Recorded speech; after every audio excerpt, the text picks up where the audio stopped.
Assalamualaikum warahmatullahi wabarakatuh. Hai teman-teman kelas 3 Multazam dan Musdalifah. How are you today? Gimana kabarnya hari ini? Have you got your breakfast? Sudah sarapan semuanya? Okay, are you ready to learn now? Sudah siap belajar? Before we study, don't forget to pray first. Sebelum kita belajar, jangan lupa berdoa ya. Okay, today we are going to learn about verbs. Kali ini kita akan belajar tentang kata kerja yang ada di bab 3. Ya, apa sih itu kata kerja? Kata kerja adalah kata yang menyatakan suatu perbuatan atau tindakan. Kalau dalam bahasa Indonesia misalnya belajar. Saya belajar bahasa Inggris ataupun berjalan. Saya berjalan di taman, ya. Jadi kata yang menyatakan perbuatan atau tindakan. Kalau contohnya dalam bahasa Inggris seperti apa? Nah, contohnya dalam bahasa Inggris itu misalnya come from, berasal dari visit, mengunjungi, speak, berbicara, eat, makan, drink, minum, sleep, tidur. Ya, ini adalah contoh verb dalam bahasa Inggris. Beberapa pekan yang lalu teman-teman sudah belajar kan ya tentang pronoun atau kata ganti orang. Nah, pronoun ini penting ketika kita ingin membuat kalimat ya dengan menggunakan kata kerja. Nah, pronoun itu kan terdiri dari 7 kata ya. Ada I, saya, you, kamu, they, mereka, we, kami, he, dia laki-laki, she, dia perempuan, dan it, benda atau hewan. Yang perlu diingat ketika teman-teman membuat kalimat ya dengan menggunakan subjek, nah verbnya ini hati-hati nantinya berubah ketika dia bertemu dengan subjek he, she, it. Ya, berubahnya seperti apa? Berubahnya ya tidak banyak, hanya ditambahkan s di kata kerjanya.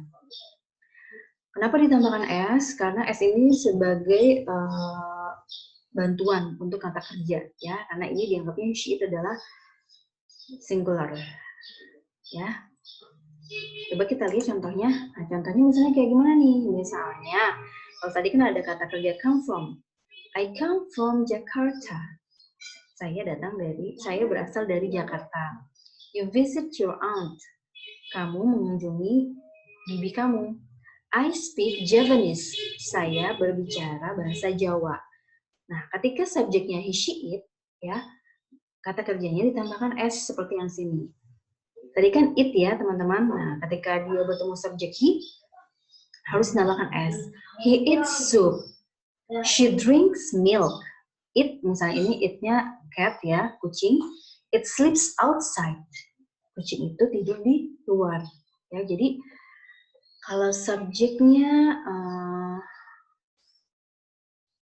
Ayu Dewi ya, verbnya hanya tidak ditambahkan s. Ini untuk kata kerja dalam bentuk present ya, dalam bentuk waktu yang sekarang. Nah, ketika misalnya dia dipasangkan dengan subjek he, she, it, maka dia harus ditambahkan s.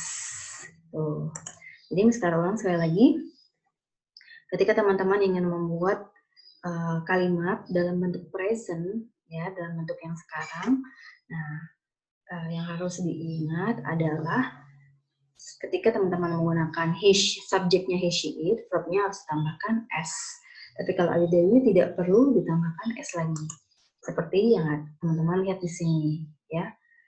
Subjeknya he, she, it, ya, kata kerjanya harus tambahkan s ketika teman-teman membuat kalimat dalam bentuk present yang sekarang. Okay, I think that's all for today. Thank you for watching. Wassalamualaikum warahmatullahi wabarakatuh.